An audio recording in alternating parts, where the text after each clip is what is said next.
Noong bata ako, naglalaro ako ng putik. Hoy, anong ginagawa niyo sa puno?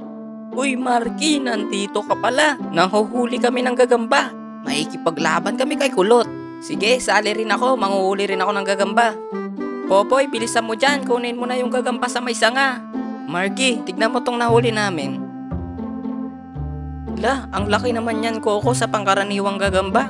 Oo, Marky, malakas at mabilis. Alam mo ba, marami na tong napatay na gagamba. Wow, ilan na natalo niyang gagamba? Habang nag-uusap kami ng kaibigan ko, nagulat kami kasi nalaglag si Popoy sa puno.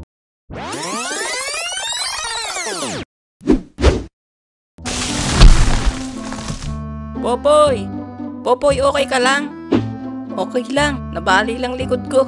Eto, nahuli ko na yung gagamba. Yun, nahuli mo rin. Oh, astig ng kulay. Ang astig nito, ang tigas ng sapot niya at makapit. Oh, manghuhuli rin ako ng gagamba sa puno na yan. Wala nang gagamba dyan, Marky. Sa ibang puno ka na lang manghuli. Oo nga, Marky, baka pagalitan ka pa ng mama mo pag umakyat ka sa puno na yan. Mabuti pa, bumili ka na lang ng gagamba. Bumili ng gagamba? Oo, Marky, bumili ka na lang ng gagamba. Samahan ka namin kay Kuya Taba. Yan nagbebenta ng gagamba. Wait lang, hihingi lang ako ng pera kay mama. Magkano ba yung gagamba na yon? Tag-10 isa, Marky. Mura lang, pwede ka pang pumili ng gagamba mo. Sige, antayin nyo ako dito ha. A few inches later.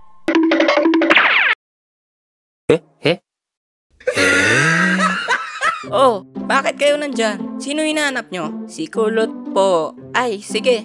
Kulot, nandito mga kaibigan mo. Ay, ano yan ma? Kulot, Popoy, tara laro tayo. Matapos namin magpaalam sa mama ni Kulot, naglaro na kami doon sa puno ng mangga o mas kilala sa lugar namin bilang manggahan. Ano lalaban nyo sa gagamba ko? 3 kami lalaban sa'yo. Una muna, yung sa akin. Sige ba, tara, laban na tayo. Ang unang naglaban ng gagamba si Popoy at Kuya Kulot. O Tiger, huwag ka papatalo sa tabatsoy niyang gagamba. Marami ka nang napanalong laban. Bagong huli pa lang kita. Ang tatawag ko sa'yo sapot. Galingan mo sapot. Saputan mo agad yung kalaban mo para hindi makawala. Ayun, natuwag yung gagamba ni Popoy, naglambitin. Hehehe. Hindi niya alam, ayun ang special technique ni Sapot. Ang lambitin technique. Ayun, nalaglag. Kala ko matigas sapot niya. Ulit.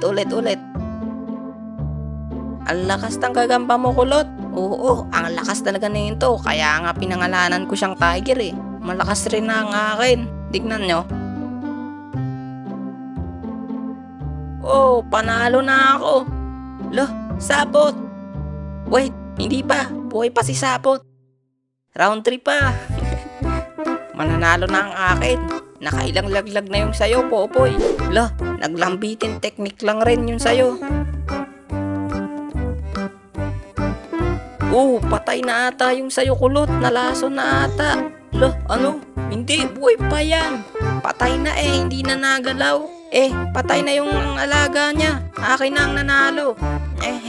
Ako nanalo. Yabang nento. Ngayon lang naman nanalo. Meron pa akong gagamba dito. Eto, si Liksi. Ano, laban ka?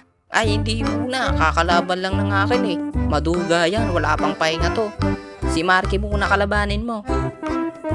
O sige, tala. Tayo muna maglaban. Mukhang mahina naman yung sayo, Marky. Ano yan? Gagambang uba? Yabang talaga na yun to. Ano ba yan? Talo agad akin. Ang hina nung sayo, Marky. Parang gutom na gutom yung sayo, Kulot. Panalo agad. Peke naman pala nabili ko. Ang hina. Bibili lang ulit ako. Wait lang. A few minutes later. Oh, Marky, tara laro tayo gagamba. Huh?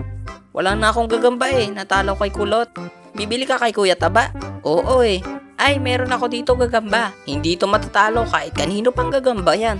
Eto dalhin mo tong garapon tapos buksan mo doon kay Kuya Kulot. Ilaban mo. Ano laman nento? Gagamba na nahuli ko sa CR. Yung sa oras na to, para nagkonekta isip naming dalawa ni Junjun, my best friend.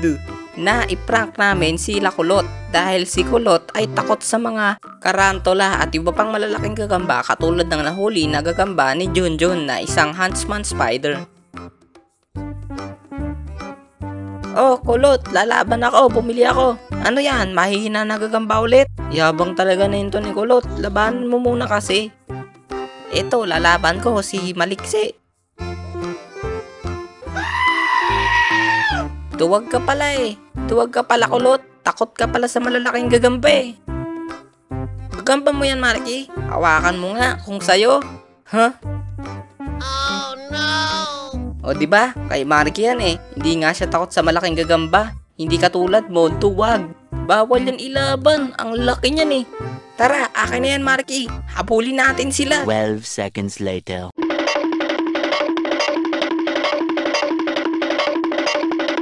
Lap trip talaga yung nangyari noon. Kinabahan ako nung hinawakan ko yung gagamba na huntsman spider. Para akong mamamatay nung hinawakan ko. Feeling ko, kakagatin na ako kasi ang laki. Gusto ko na sumigaw sa takot. Pagkatapos namin pagtripan yung tatlo, pinakita sa akin ni Janjan ang mga gagamba niya na iba't iba.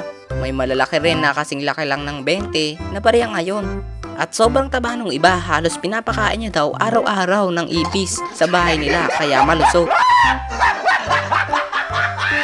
Nga pala si Janjan hindi nakikipaglaban sa ibang gagamba. Ay, ibig ko sabihin, hindi niya inilalaban yung gagamba niya sa iba. Sadyang inaalagaan niya lang at binibenta. Kasi gusto niya raw magbenta katulad ng ginagawa ni Kuya Taba. Pag nakaabot ang video na ito na kahit 100 likes, gagawin ko ang part 4. At ang kakaibang laban ng huntsman spider ni Janjan at ang kakilala niyang merong mantis. Joke lang, gagawin ko pa rin talaga ang part 4 kasi alam kong gusto nyo talaga ng kagamba content. So hanggang dito na lang, kita ulit tayo sa next video. Bye bye mga kagagamba! Eto nga pala ang mga shoutout.